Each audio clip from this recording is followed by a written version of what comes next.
인천공항 한복판이 발칵 뒤집혔습니다. 셔터 내려요. 출구부터 막아주세요. 아이가 보이지 않아요. 하루 20만 명이 오가는 인천공항 한복판에서 한 여성이 안내 데스크를 붙잡고 숨 가쁘게 외치고 있었습니다. 그녀는 수년간 응급실에서 아이들의 생사를 가르던 미국 응급의학과 전문의였습니다. 지금 이 순간 그녀의 머릿속에는 단 하나의 계산만 남아 있었습니다.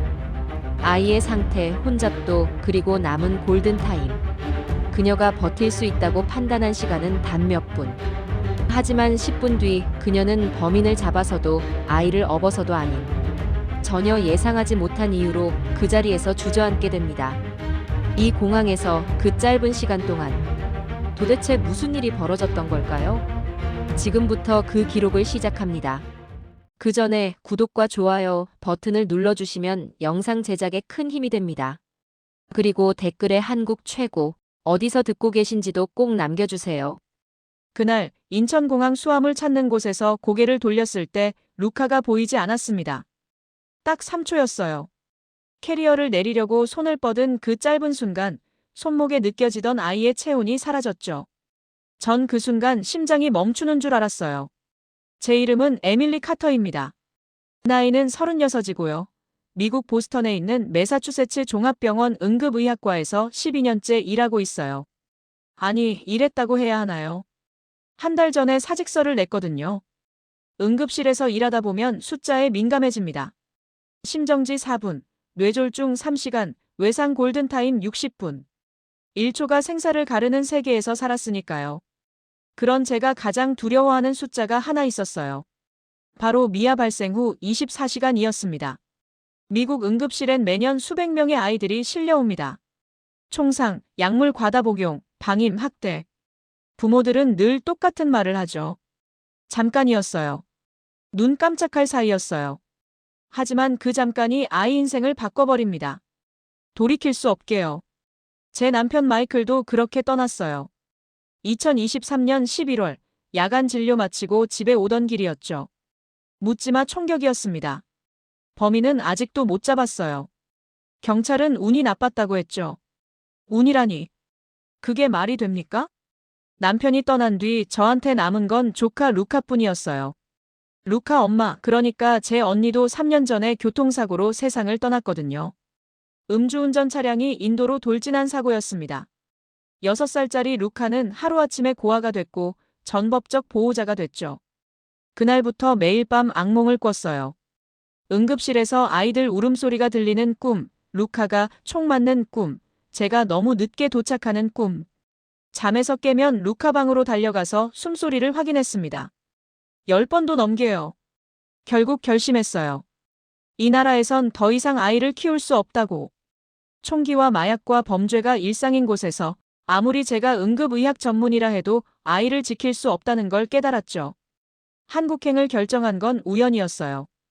병원 동료 중에 한국계 미국인 간호사가 있었는데 그 친구가 그러더군요. 한국은 애들이 밤 11시에도 혼자 편의점 가요. 지하철에서 초등학생들이 스마트폰 하면서 졸아요. 여자들이 새벽에 조깅해요. 전 믿을 수가 없었죠. 그럼 경찰이 얼마나 많은데? 그랬더니 친구가 웃으면서 말했어요. 경찰보다 시민이 더 안전하게 만들어요. 말도 안 된다고 생각했습니다. 시민이 뭘 어떻게 해요? 응급 상황엔 전문가가 필요한 거잖아요. 하지만 궁금하긴 했어요. 정말 그런 나라가 있을까? 의사인 제가 필요 없을 정도로 안전한 곳이? 그래서 2024년 4월, 루카 손을 잡고 인천행 비행기에 올랐습니다. 여행이 아니었어요. 일종의 실험이었죠. 이 나라가 정말 아이 키우기 안전한 곳인지 제 눈으로 직접 확인하고 싶었거든요. 비행기 안에서도 긴장을 풀 수 없었어요. 루카 손목엔 의료용 위치 추적 팔찌를 채웠고 가방엔 응급 호출기와 구급 키트를 넣어뒀습니다. 옆자리 승객이 여행 가세요? 물어봤을 때 전 대답 대신 루카를 꼭 끌어안았죠. 인천공항에 도착했을 때 첫 느낌은 너무 조용하다였어요. 수만 명이 몰려있는데 고함 소리가 없었거든요. 보스턴 로건 공항은 항상 시끄러웠죠. 싸우는 사람들, 소리 지르는 경비원들, 우는 아이들. 근데 여긴 달랐어요. 입국 안내방송이 한국어로, 영어로, 중국어로 흘러나왔습니다. 현재 공항 혼잡도가 매우 높습니다. 질서 있게 이동해 주시기 바랍니다. 전 본능적으로 루카 손목을 확인했어요. 팔찌가 제대로 작동하는지, 배터리는 충분한지. 그 순간 제 머릿속엔 여행의 설렘 같은 건 없었습니다. 단 하나의 질문만 맴돌았죠. 이 많은 사람들 속에서 사고가 나면 루카는 살아남을 수 있을까? 제가 응급실에서 일한 12년 동안 가장 많이 들은 말이 뭔지 아세요? 금방이었어요. 바로 그 말이었습니다.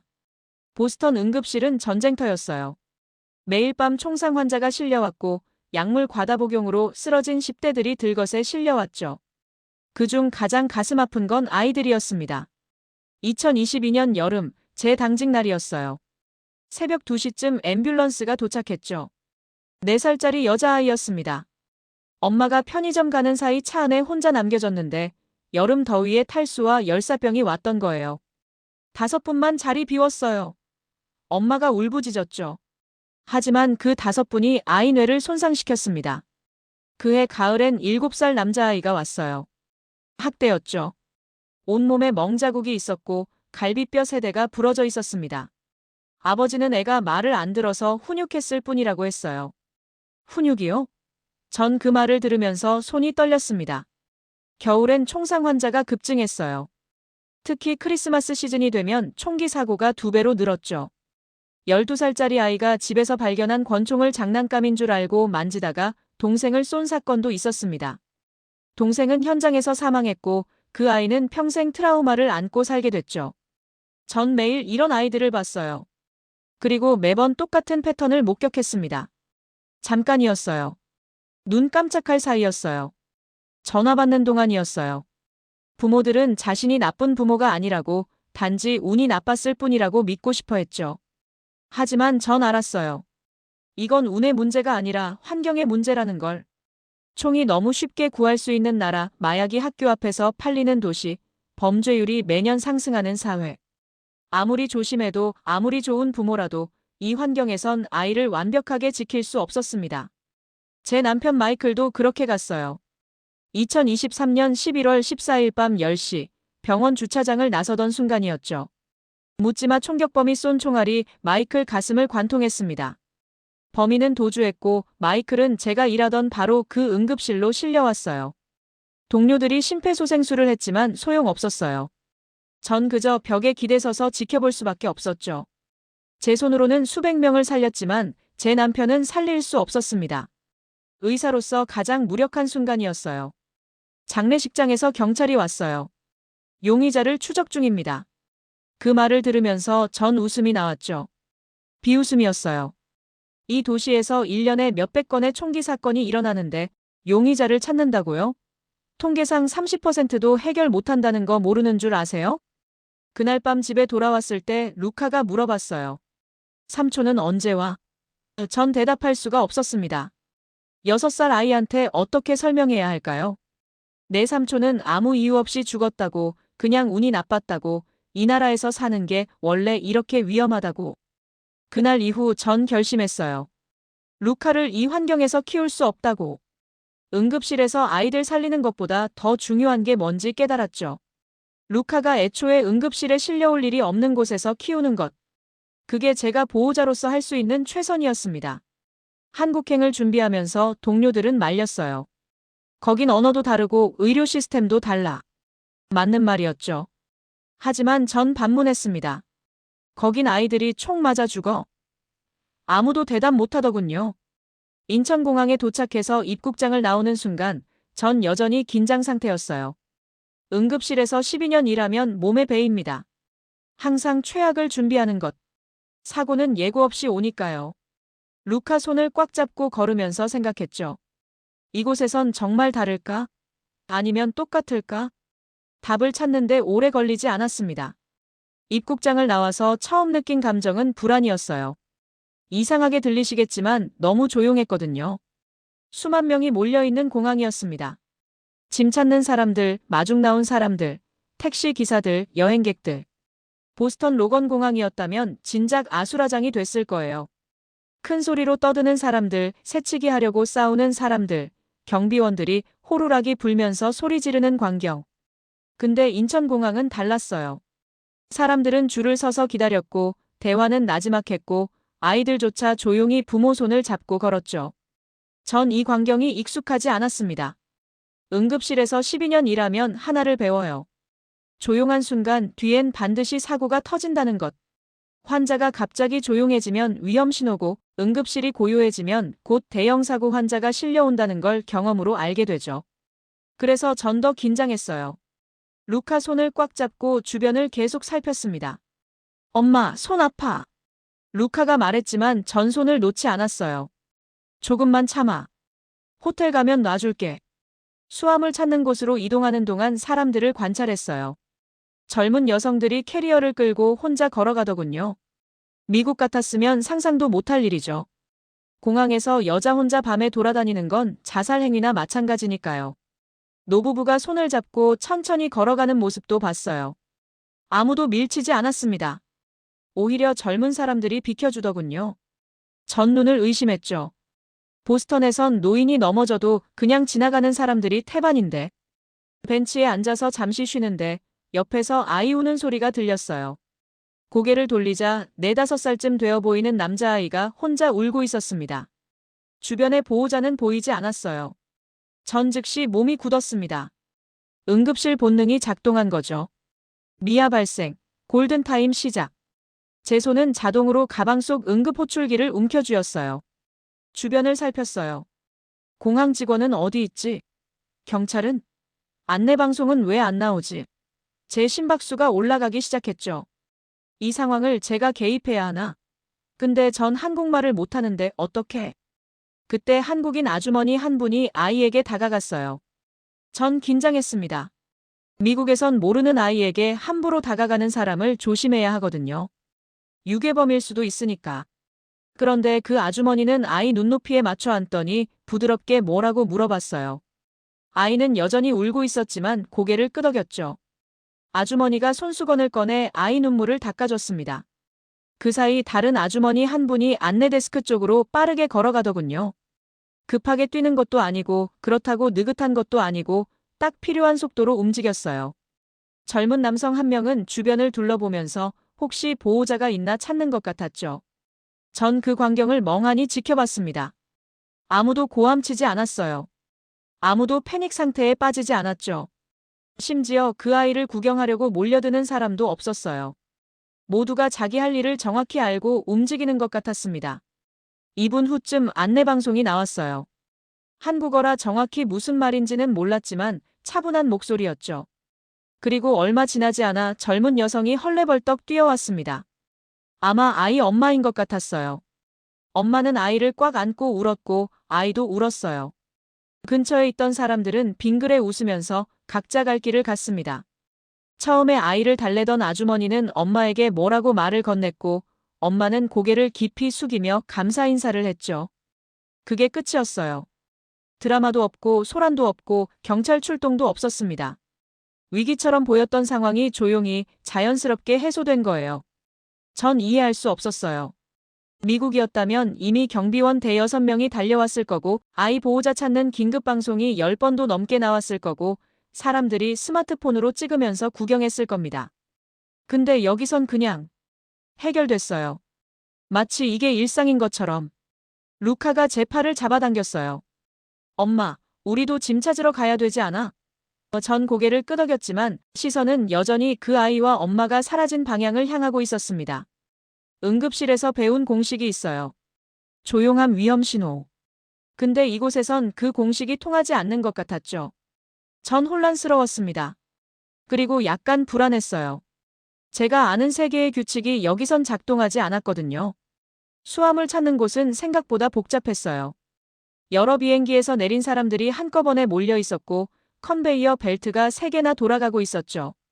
전 루카 손을 잡은 채 우리 비행기 번호가 적힌 벨트 앞으로 갔습니다. 캐리어들이 하나씩 나오기 시작했어요.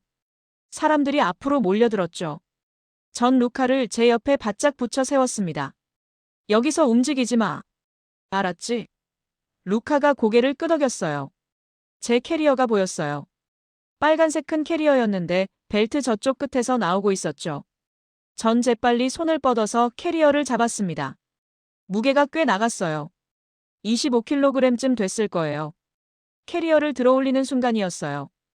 딱 3초, 아니 2초였을 수도 있어요.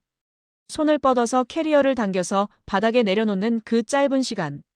손목에서 느껴지던 루카의 체온이 사라졌습니다. 심장이 멎는 줄 알았어요. 고개를 돌렸는데 루카가 안 보이는 거예요. 방금 전까지 제 바로 옆에 서 있었는데 갑자기 사라진 겁니다. 루카! 소리쳤어요. 주변 사람들이 놀라서 저를 쳐다봤죠.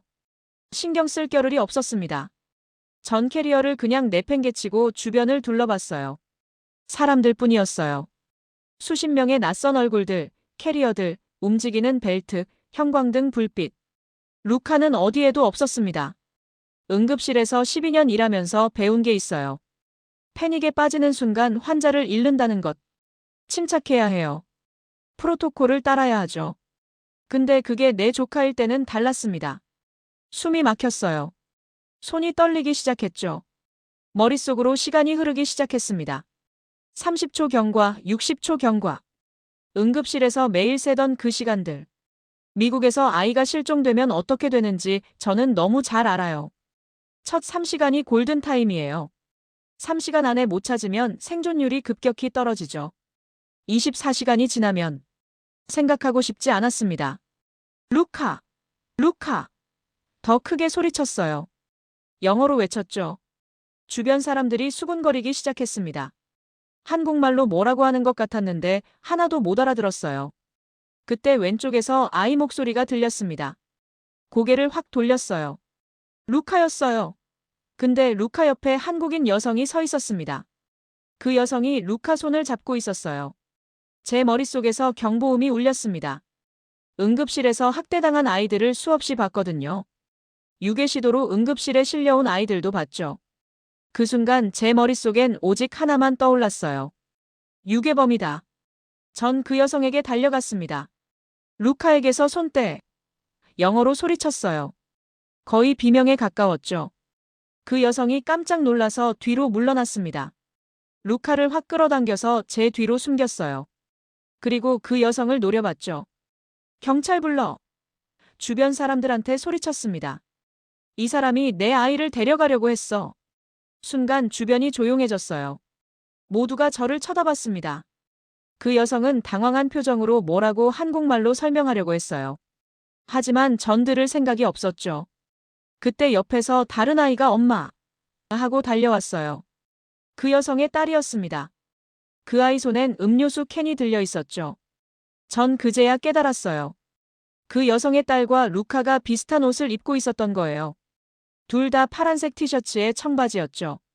그 여성은 제 루카를 데려간 게 아니라 자기 딸인 줄 알고 손을 잡았던 겁니다. 얼굴이 화끈거렸어요. 주변 사람들의 시선이 느껴졌죠. 그들의 눈빛은 적대적이지 않았어요. 오히려 동정하는 것 같았습니다. 그게 더 수치스러웠어요. 그 여성이 미안하다는 듯이 손을 흔들며 한국말로 뭐라고 했어요. 아마 괜찮다는 말인 것 같았죠. 그리고 자기 딸 손을 잡고 조용히 사라졌습니다. 전 그 자리에 서서 루카를 꽉 안고 있었어요. 루카가 물어봤죠. 엄마, 왜 그래? 그 아줌마가 뭘 잘못했어? 대답할 수가 없었습니다. 의사로서 12년 동안 수많은 진단을 내렸어요. 생사를 가르는 판단도 수없이 했죠. 근데 방금 전 완벽하게 오진을 한 겁니다. 보호자로서도 의사로서도 가장 수치스러운 순간이었어요. 그날 밤 호텔에 도착해서도 잠을 이룰 수가 없었어요. 루카는 침대에서 골아떨어졌지만 전 창가에 서서 밖을 내다봤습니다. 서울 시내 불빛이 반짝이고 있었죠. 공항에서의 일이 계속 머릿속을 맴돌았어요. 제가 무고한 사람을 유괴범으로 몰았던 그 순간. 주변 사람들의 시선. 그리고 그 여성의 당황한 표정. 근데 이상한 건 아무도 저한테 화를 내지 않았다는 거예요. 미국이었다면 당장 경찰 불렀을 겁니다. 소송 얘기가 나왔을 거고 공항 보안 요원이 저를 조사했겠죠. 근데 그 여성은 그냥 미소 지으며 사라졌어요. 이해할 수 없었습니다. 왜 화를 안 내는 거죠?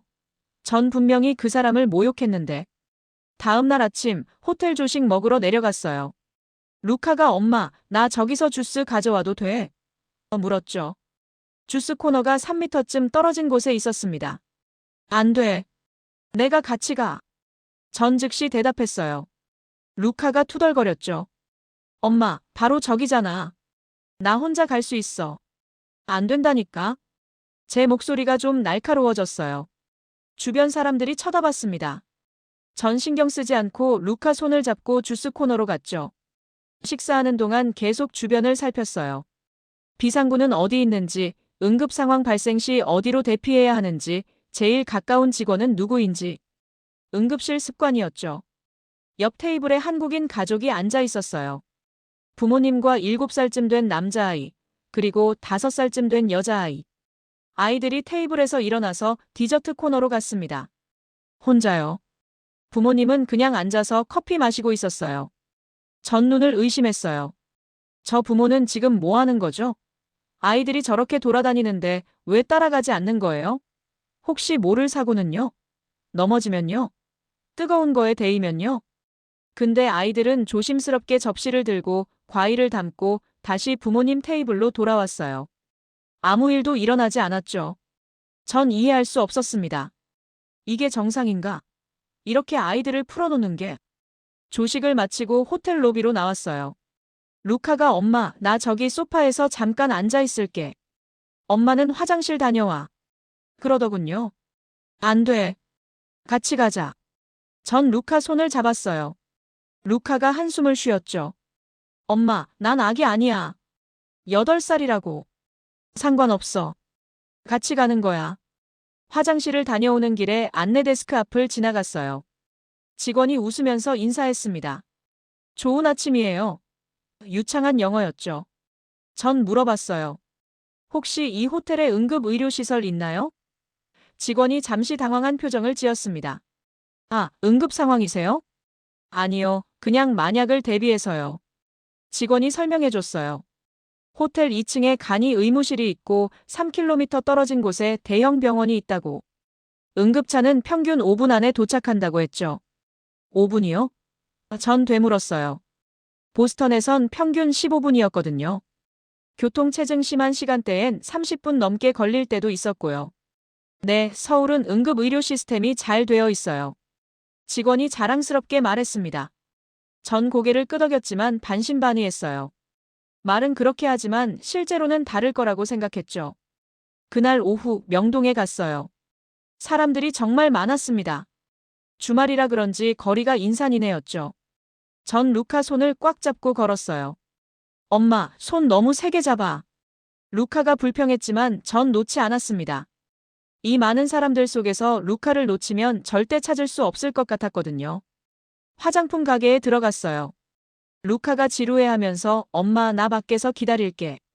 했죠. 절대 안 돼. 전 단호하게 말했어요. 내 옆에 붙어 있어. 가게 직원이 영어로 물어봤어요. 도움이 필요하세요? 친절한 목소리였죠. 전 화장품을 구경하는 척하면서 계속 루카를 확인했습니다. 루카가 어디 있는지, 제 시야 안에 있는지. 가게를 나와서 거리를 걷는데 놀라운 광경을 봤어요. 10살쯤 돼 보이는 여자아이 둘이 혼자 걸어가고 있었습니다. 부모 없이요. 손에 쇼핑백을 들고 웃으면서 수다 떨면서요. 전 주변을 둘러봤어요. 부모가 뒤에서 따라오나? 근처에서 지켜보나? 아무도 없었습니다. 그 아이들은 정말 혼자였어요. 더 충격적인 건 아무도 이상하게 생각하지 않는다는 거였어요. 지나가는 어른들도 가게 주인들도 모두 당연하다는 듯이 그냥 지나쳤죠. 전 혼란스러웠습니다. 이게 정상인가? 아니면 제가 과민 반응하는 건가?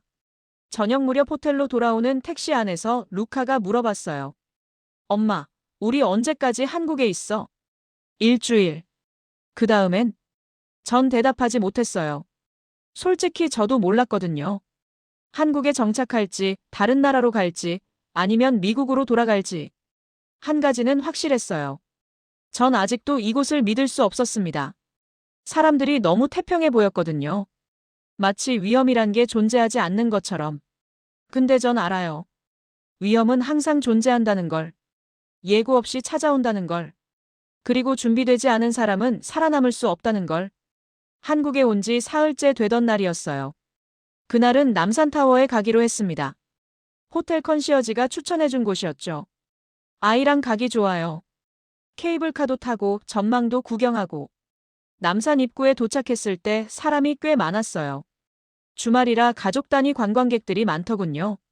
전 여느 때처럼 루카 손을 꽉 잡고 있었습니다. 케이블카 타는 곳까지 걸어가는데 루카가 엄마, 나 화장실. 그러더군요. 지금? 조금만 참으면 안 돼. 급해. 루카가 다리를 꼬았어요. 화장실 표지판을 찾았습니다. 50m쯤 떨어진 곳에 있었죠. 알았어, 같이 가자. 전 루카 손을 잡고 화장실 쪽으로 걸어갔어요. 남자 화장실 앞에 섰습니다. 루카가 들어가려는데 전 망설여졌어요. 엄마도 같이 들어갈까? 엄마, 여긴 남자 화장실이야. 루카가 당황해서 소리쳤죠. 주변 사람들이 쳐다봤습니다. 그럼 빨리 다녀와. 1분 안에.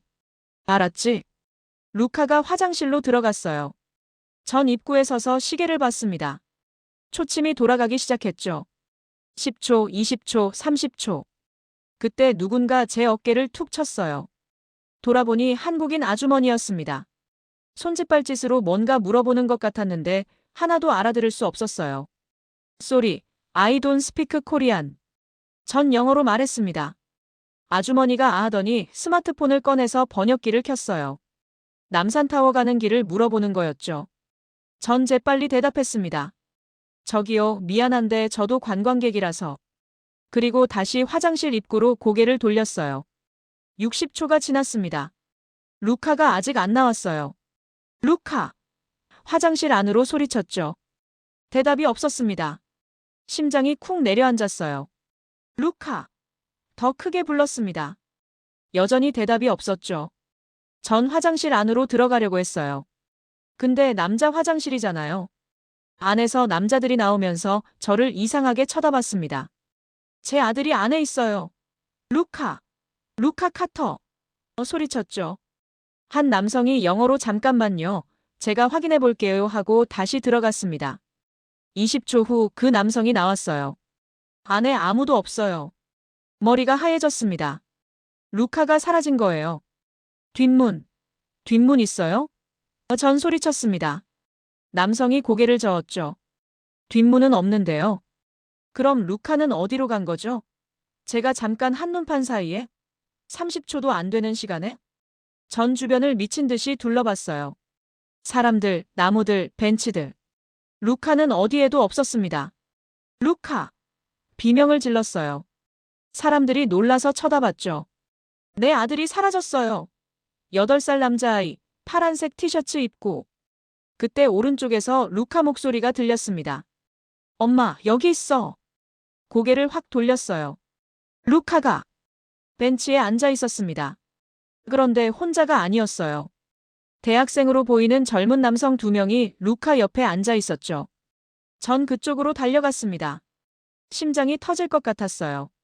루카, 거기서 뭐 하는 거야? 가까이 가서 보니 한 학생이 스마트폰으로 루카한테 뭔가를 보여주고 있었어요. 루카는 웃고 있었죠. 이 사람들 누구야? 전 루카를 벤치에서 확 일으켜 세웠습니다.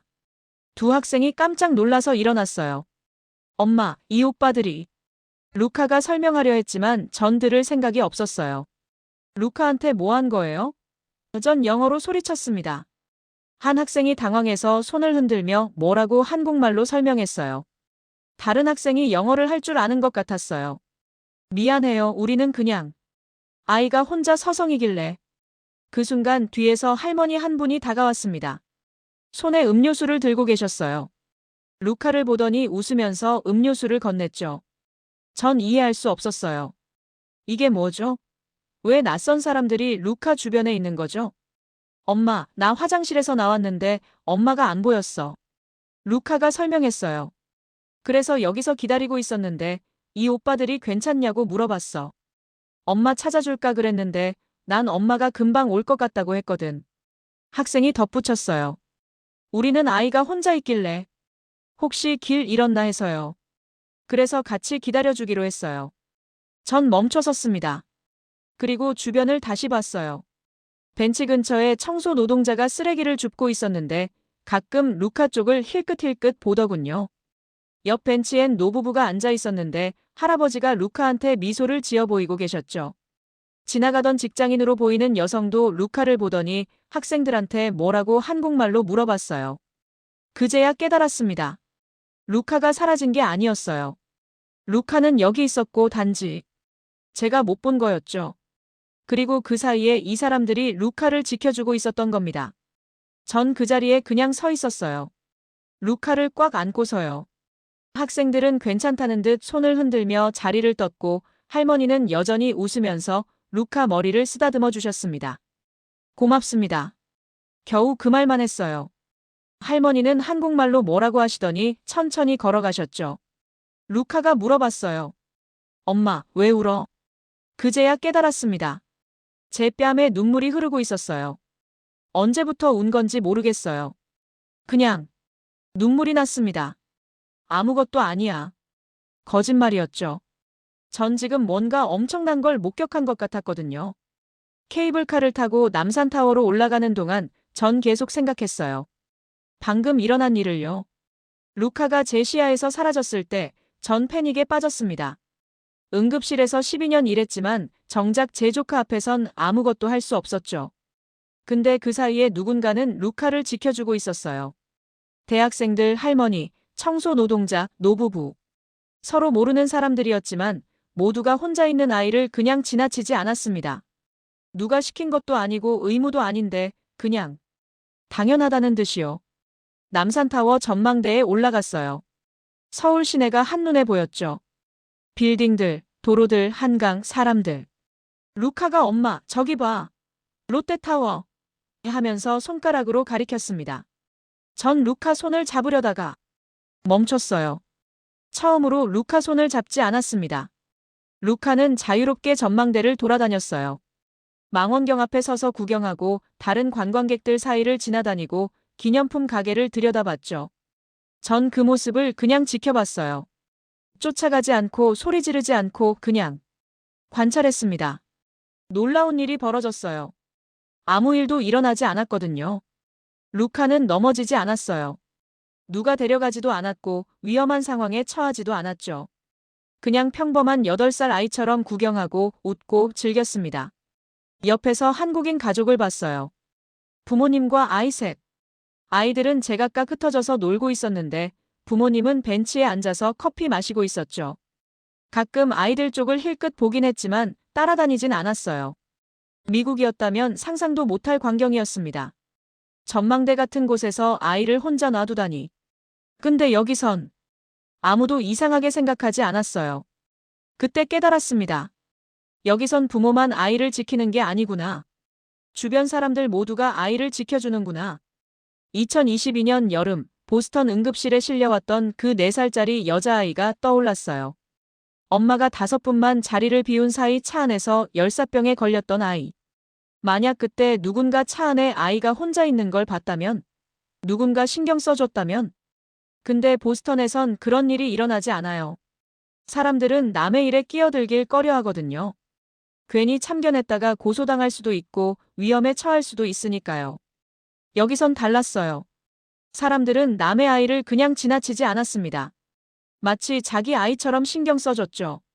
루카가 돌아왔어요. 엄마, 배고파. 그래, 뭐 먹을까? 식당에 갔습니다.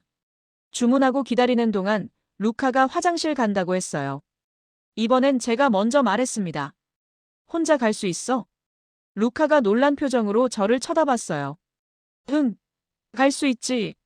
그럼 다녀와. 조심해서. 루카가 화장실로 갔습니다. 전 테이블에 앉아서 기다렸어요. 시계를 보진 않았습니다. 초를 세지도 않았죠. 3분쯤 후에 루카가 돌아왔어요. 환하게 웃으면서요. 엄마, 화장실에서 한국 아저씨가 손 씻는 법 알려줬어. 비누 이만큼 쓰고 이렇게 문지르래. 루카가 시범을 보였습니다. 전 웃었어요. 진심으로요. 식사를 마치고 호텔로 돌아오는 택시 안에서 루카가 잠들었어요. 제 무릎에 머리를 기대고서요. 창밖을 봤습니다. 밤 9시였는데도 거리엔 사람들이 많았어요. 여자들이 혼자 걷고 있었고 중학생들이 무리지어 편의점에서 나왔고 노부부가 손잡고 산책하고 있었죠. 그 순간 깨달았습니다. 제가 12년 동안 응급실에서 본 세계가 전부가 아니었구나. 골든타임, 생존율, 위기관리. 그게 다가 아니었어요. 진짜 안전은 응급 시스템이 아니라 애초에 응급 상황이 발생하지 않는 사회였습니다. 의사가 필요 없는 게 아니라 의사가 출동하기 전에 이미 누군가 아이를 지켜주는 문화. 전 가방에서 응급 호출기를 꺼냈어요. 미국에서 늘 지니고 다니던 것.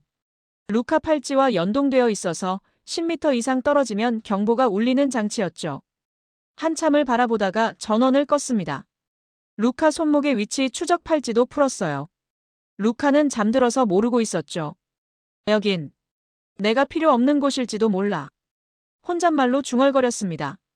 의사로서, 보호자로서 처음 느끼는 감정이었어요. 안도였습니다. 한국에 온 지 일주일째 되던 날 아침, 루카가 물어봤어요. 엄마, 우리 언제 미국 돌아가? 전 대답하지 못했습니다. 사실 그 일주일 동안 계속 생각했거든요. 정말 돌아가야 하나? 호텔 창문을 열었어요. 아침 7시였는데 벌써 거리엔 사람들이 나와 있었죠. 조깅하는 여성들, 출근하는 직장인들, 학교 가는 아이들. 모두가 자연스럽게 두려움 없이 움직이고 있었습니다. 루카야, 여기 어때? 이 나라. 루카가 생각하더니 대답했어요. 좋아. 여기선 숨쉬기 편해. 정확한 표현이었어요. 숨쉬기 편한 곳. 보스턴에선 매 순간 긴장해야 했거든요. 밤에 나가면 안 되고 특정 구역은 피해야 하고 항상 주변을 경계해야 했죠. 근데 여기선 그럴 필요가 없었어요. 그날 오후 동네 작은 공원에 갔습니다. 호텔 근처에 있는 평범한 놀이터였어요. 루카가 그네를 타고 싶다고 해서요. 놀이터엔 아이들이 여럿 있었어요. 나이도 제각각이었죠. 5살쯤 된 아이부터 12살쯤 된 아이까지. 부모들은 벤치에 앉아서 수다 떨고 있었고 아이들은 알아서 놀고 있었습니다. 루카가 그네를 타기 시작했어요. 전 벤치에 앉았습니다. 루카 옆에 붙어 있지 않았어요. 처음으로요. 옆 벤치에 한국인 엄마가 앉아 있었어요. 영어로 말을 걸어왔죠. 여행 오셨어요? 네, 일주일 전에 왔어요.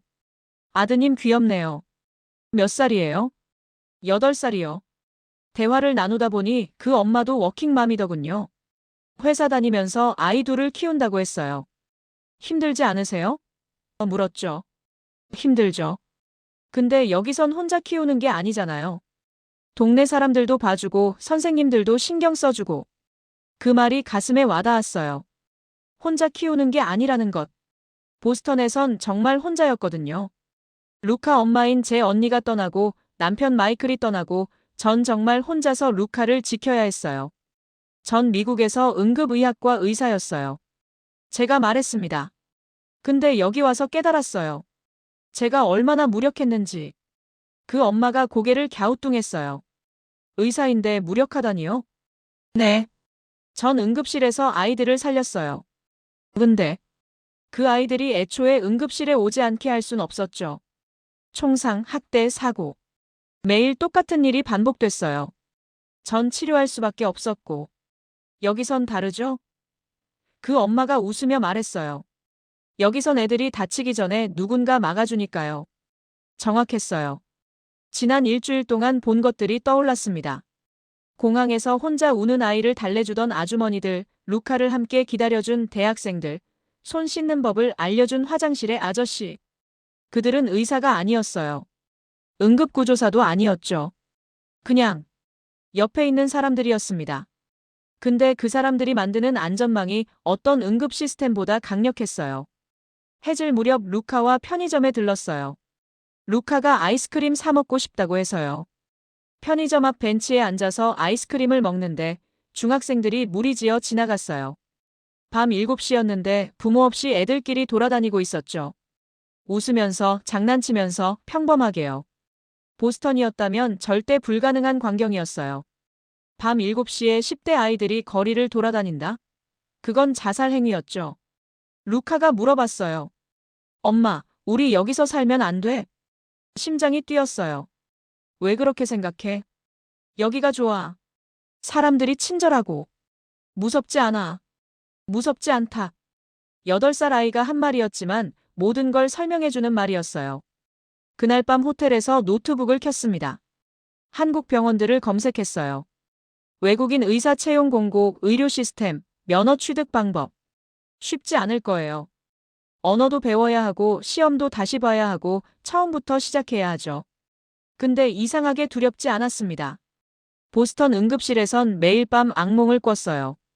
루카가 총 맞는 꿈, 사고당하는 꿈, 제가 너무 늦게 도착하는 꿈. 근데 한국에 온 후로는 한 번도 그런 꿈을 꾸지 않았어요. 창밖을 봤습니다. 밤 10시였는데도 편의점 불이 환하게 켜져 있었고, 여성이 혼자 걸어가고 있었고, 아파트 놀이터엔 아직도 아이들 웃음소리가 들렸어요. 루카가 잠든 침대 옆에 앉았습니다. 루카 얼굴을 보면서 생각했죠.